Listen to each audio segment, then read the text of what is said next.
ଝାଡ଼ାରେ ରକ୍ତ ପଡ଼ୁଛି କି ଦେଖନ୍ତୁ ଗୋଟେ ଯଦି ମୋର ଝାଡ଼ାରେ ମାନେ ମୋ ମଳଦ୍ୱାର ପଟେ ଯଦି ରକ୍ତ ଯାଉଛି ସେଇ ରକ୍ତ ବିଭିନ୍ନ କଲର୍ରେ ଯାଇପାରିବ, ବିଭିନ୍ନ ରଙ୍ଗରେ ଯାଇପାରିବ। ତା'ର ରଙ୍ଗ ଲାଲ ହେଇଥାଇପାରେ, ତା'ର ରଙ୍ଗ କଳା ବି ହେଇଥାଇପାରେ। ମୋର କହିବାର ଉଦ୍ଦେଶ୍ୟ, ଯଦି ମୋର ମୁହଁ ପାଖରୁ ମଳଦ୍ୱାର ପର୍ଯ୍ୟନ୍ତ ଉପର ଭାଗରେ କୌଣସି ଜାଗାରେ ବ୍ଲିଡ଼ିଂ ହେଲା, ସେ ବ୍ଲଡ଼ ଯେତେବେଳେ ମୋ ମଳଦ୍ୱାର ପଟେ ଯିବ ତା'ର ରଙ୍ଗ ଆଉ ଲାଲ ରହିବନି, କଳା ହେଇଯିବ। ତାକୁ ବ୍ଲାକ୍ ଷ୍ଟୁଲ୍ କହନ୍ତି। ଆଉ ବ୍ଲାକ୍ ଷ୍ଟୁଲ୍ କେଉଁଠି ହେବ ନା, ଯେକୌଣସି ଜାଗାରୁ ଯଦି ବ୍ଲିଡ଼ିଂ ମୁହଁଠୁ ଆରମ୍ଭ କରିକି ମୁହଁ, food pipe, stomach, small intestine, large ଇଣ୍ଟେଷ୍ଟାଇନ୍ର ପ୍ରକ୍ସିମାଲ୍ ପର୍ସନ୍, ଏତେ ପର୍ଯ୍ୟନ୍ତ ଯେକୌଣସି ଜାଗାରେ ବ୍ଲିଡ଼ିଂ ହେଲେ ସେ କଳା ରଙ୍ଗରେ ମଳଦ୍ୱାରରେ ଯିବ, କିନ୍ତୁ ସେ ରକ୍ତ। ଯଦି ମୋର ବ୍ଲିଡ଼ିଂ ତଳପଟେ ହେଉଛି, କଲନ୍ରେ ବା ରେକ୍ଟମ୍ରେ ବା ମଳଦ୍ୱାରରେ ବ୍ଲିଡ଼ିଂ ହେଉଛି, ସେ ଆଉ ସମୟ ପାଇବନି କଳା ରଙ୍ଗକୁ ଚେଞ୍ଜ ହେବା ପାଇଁ, ସେ ନାଲି ରଙ୍ଗ ହେଇକି ଯିବ। ଯଦି ମୋର ଉପର ଭାଗରେ କେଉଁଠି ଗୋଟେ ବ୍ଲିଡ଼ିଂ ହେଉଛି, ବହୁତ ବେଶୀ ହେଉଛି, ବହୁତ ମେସିଭ୍ ବ୍ଲିଡ଼ିଂ ହେଉଛି, ସିଗ୍ନିଫିକାଣ୍ଟ ବ୍ଲିଡ଼ିଂ ହେଉଛି, ତାହେଲେ ସେ ବ୍ଲଡ଼ କ'ଣ ବହୁତ ଶୀଘ୍ର ମୋର ଇଣ୍ଟେଷ୍ଟାଇନ୍ ପଟେ, ମଳଦ୍ୱାର ପଟେ ବାହାରିଯିବ। ସେ ସମୟ ପାଇବନି କଲର୍ ଚେଞ୍ଜ ହେବା ପାଇଁ, ସିଏ ମଧ୍ୟ ନାଲି ରଙ୍ଗ ହେଇ ଯାଇପାରେ। ତେଣୁ ବ୍ଲଡ଼ ମୋର ମଳଦ୍ୱାର ପଟେ ନାଲି ରଙ୍ଗ ହେଇକି ଯାଇପାରେ, କଳା ରଙ୍ଗ ହେଇକି ଯାଇପାରେ।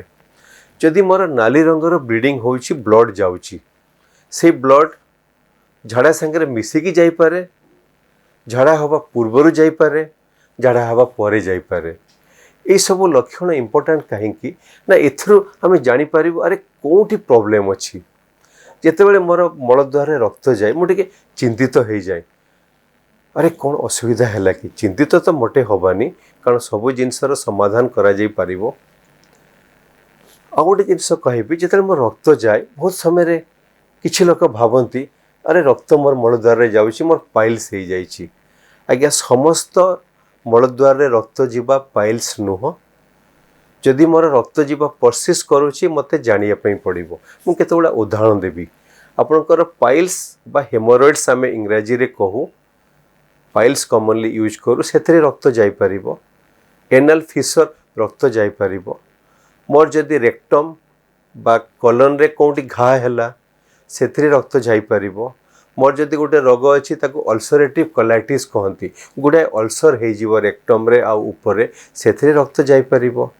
ମୋର ଯଦି ଗୋଟେ ଡାଇଭର୍ଟିକୁଲମ୍ ହେଇଛି, ଗୋଟେ ଘର ଭଳିଆ ତିଆରି ହେଇଛି, ସେଥିରେ ବ୍ଲିଡ଼ିଂ ହେଉଛି, ରକ୍ତ ଯାଇପାରିବ। ମୋର ଯଦି ଗୋଟେ ପଲିପ୍ ହେଇଛି, ମାଂସଟେ ବଢ଼ୁଛି, ସେଥିରେ ରକ୍ତ ଯାଇପାରିବ। ଛୋଟ ପିଲାଙ୍କର କମନଲି ସେଥିରେ ରକ୍ତ ଯାଏ। ଆଉ ମୋର ଯଦି ଗୋଟେ କ୍ୟାନ୍ସରଟେ ଡେଭଲପ୍ କଲାଣି, ମୁଁ ଚିହ୍ନି ପାରୁନି, ତାକୁ ଏଲାଉ କରୁଛି ପ୍ରୋଗ୍ରେସ୍ କରିବା ପାଇଁ, ସେଥିରେ ମଧ୍ୟ ରକ୍ତ ଯାଇପାରିବ। ମୋର କହିବା ଉଦ୍ଦେଶ୍ୟ, ରକ୍ତ ଯିବାର ବହୁତ କାରଣ ଅଛି।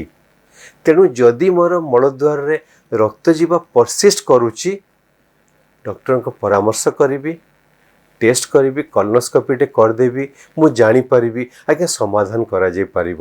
ତେଣୁ ସବୁ ରକ୍ତ ପାଇଲ୍ସ ନୁହଁ, ଜାଣିବା ପାଇଁ ପଡ଼ିବ କେଉଁ କାରଣରୁ ଯାଉଛି। ଆଉ ରକ୍ତ ବିଭିନ୍ନ କଲର୍ରେ ଯାଇପାରିବ, ନାଲ ରଙ୍ଗ ହେଇକି ଯାଇପାରିବ, କଳା ରଙ୍ଗ ହେଇକି ଯାଇପାରିବ। ଆଉ ରକ୍ତ କେତେବେଳେ ଯାଉଛି ମୋତେ ଟିକେ ଜାଣିବା ପାଇଁ ପଡ଼ିବ, ସେଥିରୁ କହିହେବ ରକ୍ତ କେଉଁ ଜାଗାରୁ ଯାଉଛି। ତେଣୁ ବ୍ୟସ୍ତ ହେବାନି, ସମାଧାନ କରାଯାଇପାରିବ। କିନ୍ତୁ ଯଦି ରକ୍ତ ଯିବା ପରସିଷ୍ଟ କରୁଛି, ମୁଁ ଅପେକ୍ଷା ନ କରି, ପରୀକ୍ଷା କରି ମୋତେ ଚିହ୍ନିବା ପାଇଁ ପଡ଼ିବ, ତା'ର ସମାଧାନ ମଧ୍ୟ କରିବା ପାଇଁ ପଡ଼ିବ।